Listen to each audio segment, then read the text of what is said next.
How to delete Best Buy account. Let's get started. Launch your Best Buy app. Make sure you have already logged into your account. You'll land to the homepage.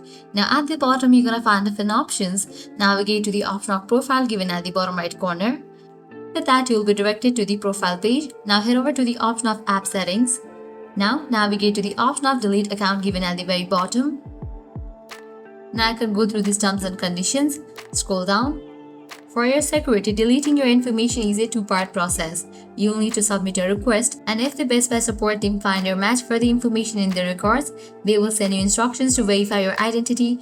The verification process is time sensitive. You must complete the verification process within 24 hours of receiving an email or text and within 14 days of receiving a letter in the mail. Once they are sure about your identity, they will begin deleting your information. Click on Continue. Now log into your account. Now I have to fill this and send it.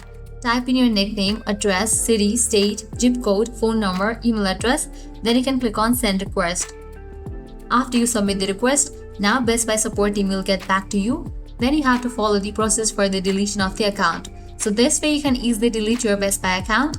At the end, if you guys find this video helpful, don't forget to like, share and subscribe to our channel. Thanks for watching.